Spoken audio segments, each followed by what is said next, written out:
how to properly clean your GameCube controller.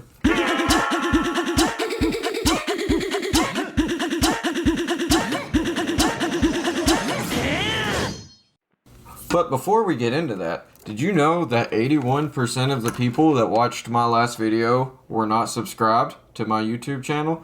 That kind of sucks. If you're not, you should do that. But the things you will need, obviously, your GameCube controller, Q-tips, isopropyl alcohol, and a microfiber rag. Okay, obviously the first thing you will want to do is disassemble your GameCube controller. If you've never done it before, there are 6 screws, 4 on the bottom, 2 on the top.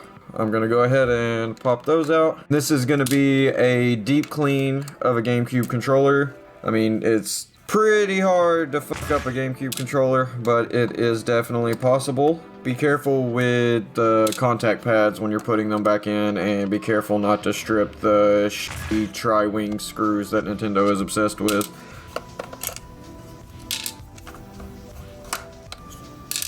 Now, when you take the back shell off of the GameCube controller, you are going to want to keep your controller face down so that your buttons don't and your guts don't go everywhere. It's as easy as that. I'm going to start on the back because it has the least amount of work. This is a thorough cleaning, so I'm going to go ahead and do the triggers, pop them out, and then after I pop them out, clean the crease of the GameCube controller completely, because where the shells meet, there is a little gap and it fills with crud from your hands and stuff. So gonna clean that, and then gonna clean in the grooves around the triggers because stuff builds up in there from your fingertips rubbing across it. So just gonna take it one side at a time.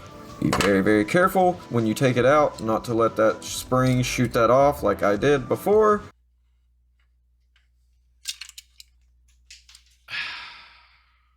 What you want to do is when you put your thumb onto the contact pad, push in and pop it out that way. And I'm going to actually clean the triggers and then clean the crease where the trigger sits. So the first thing I'm going to do to clean the trigger is I'm going to take the trigger out of the bottom mechanism, and my trigger plug fell out, but that's okay. I just spilled rubbing alcohol all over me, but that's okay. So basically, I have white triggers, so it's really easy to see like any gunk that's built up. But what you want to focus on is like right where the visible part of your trigger ends, because that's where you're going to have the most buildup.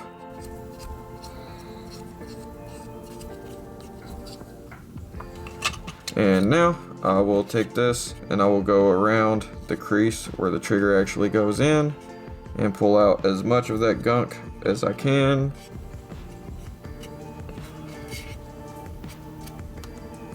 I keep my controllers fairly clean, so this isn't going to be like a super long process for me, but I can still see the gunk in the crease of the shell that I'm going to want to get out. I'm going to put the trigger back in and then focus on that. There are 2 teeth on this bottom part. Those will face up because that's what this black piece actually clips into. So what you want to do is see where they're up, keep the R or the L facing you if you have your shell like this. And if you have trigger plugs, just be careful not to pop out the contact pad. And there we go. Did not lose my contact pad at all. I will put this back on and then I will clean the entire rim of the shell. If you've never done it before and you have a lot of stuff built up, I recommend doing it with the Q-tips. But because I keep my controllers fairly clean, I'm going to use the microfiber for the bulk of it. I'm sure there's some people that fold it up nice and neat. I have it folded twice like this, wrap it around my finger and dump some alcohol onto it. And then just go around, and then I make another lap after the first one with a dry side. And if you've never done it before, it'll be super, super visible. You just mainly want to focus on like where your hands are the most. So like this outer side, the inside right there. Those are usually the grossest parts, especially like that outside line. You want to really focus on getting all the gunk out of there. And you have to do it on both sides of the shell, or else it defeats the purpose because you're just pushing gunk right back where you have pulled it out from. Like I said, mainly just focus on the outside lines and just dry it off a little bit when you're done. And we are done with the back shell, and we are going to get into the way more complicated front shell, because you have buttons and contact pads and a bunch of stuff that can be intimidating if you don't know what you're doing. But mainly what you want to do, the first thing I do is I take out my Z button to clean it first, and then what I do is I usually have a flat head, but I'm just going to use my fingernail because it's okay, and pop that wire up around that so that I can pull out my motherboard. I leave my motherboard face down as I pull it out, and sometimes your contact pads will stick to the motherboard, and it's actually nice when that happens because that is less work later. But you can see my D-pad one didn't. If they don't stick, just make sure you keep up with the orientation they are in when you pull them off. They can all only go one way except for the start button's contact pad. You can put on any way, it just doesn't matter. As long as the black dots are on the bottom for the contact pads, you'll be fine. And once you get to this part, you are only left with the start button and your face buttons. So what I usually do is I just take my hand, flip them over into it, and now you have everything, and now you can get to work on the front shell. So now for the front shell, I'm going to go ahead and knock out the crease around the controller, especially on this one because it's white. The gunk sticks out a lot more. You can kind of see build up there, build up there. Oh yeah, that's bad. Just one smooth wipe usually gets it in one go. And another part, it's the last thing I do, but a lot of people leave it off, is cleaning the cable. It defeats the purpose if you skip cleaning the cable, because when you wrap up that cable around your controller, you're just re-spreading everything right back onto it. So make sure you clean your cable. Now that I've done all of that, I'm going to go ahead and get my analog stick holes, which those are easy. Just give it a good twist with the wet side.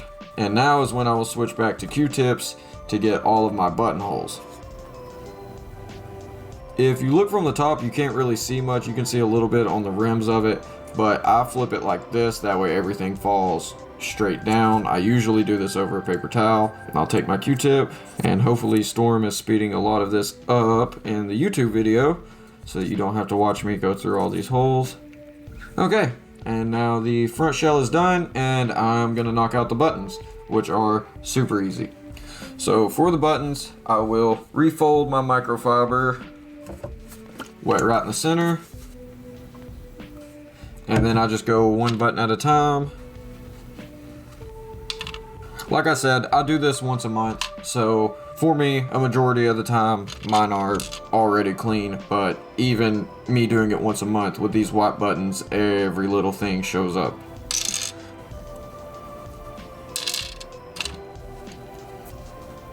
Okay, and now I'm just gonna wipe all that off and put everything back together. You go in like a backwards order. You'll put everything back in the face first, set your face to the side, and then put your two shells together. So I'm gonna go ahead and start on that. Save your Z button for last. Always save your Z button for last, or at least that's how I do it. And the buttons all have little notches in them so that they can only drop into one spot. Like your X and your Y have different notches, so you don't have to worry about getting them mixed up. Just make sure you put them in the correct orientation.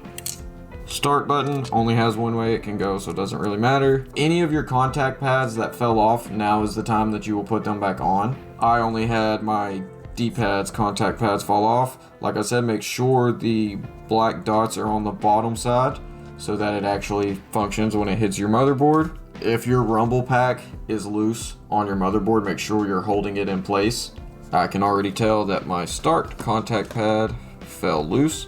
There are little, I don't know how to describe them, nubs on each side right there. Just make sure the holes of that contact pad go over it. This contact pad, it doesn't matter which way you do it, as long as they go over the holes and the black dot is on the bottom, you're fine.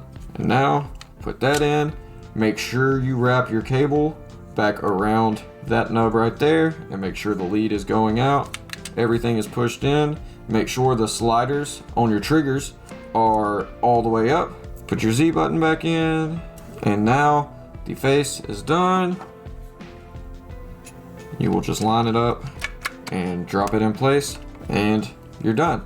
Time to put the screws back in and wipe down your cable. Before you get all the way done, a smart thing to do is to go through and fill your buttons and make sure they feel how they did before. None of the contact pads went in crooked. Everything feels perfect. So throw in these last 2 screws and then you will wipe down the cable. But yeah, I always get 4 screws in. That way I know the shell's nice and tight. And then I check my buttons to make sure they are right, because it is easy to misalign that contact pad, but you'll know immediately because the buttons just feel wrong. They either feel stuck or they feel empty. That's the only way I know how to describe it. But if that happens, just pop it back apart and realign your contact pad. Make sure everything's correct. If your triggers mess up, like you got a trigger above the slider for your triggers, pop it back apart, push them to the top, line it back up, drop it down. They're relatively easy fixes, but now that I've got the whole thing together and tightened down, I'm gonna go ahead and wipe down my cable, put a little more alcohol on it.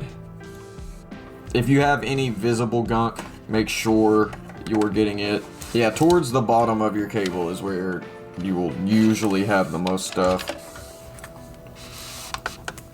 Okay, and that is how to properly clean your GameCube controller. I'm gonna put this up with my pile of GameCube controllers right in front of my face. Thank you for taking the time to watch the video. If you enjoyed the video, hit the like button. If you didn't enjoy it, hit dislike. And if you want to see more controller and console mods as well as Sick Link plays and Smash content in general, hit subscribe maybe? Thanks. See ya.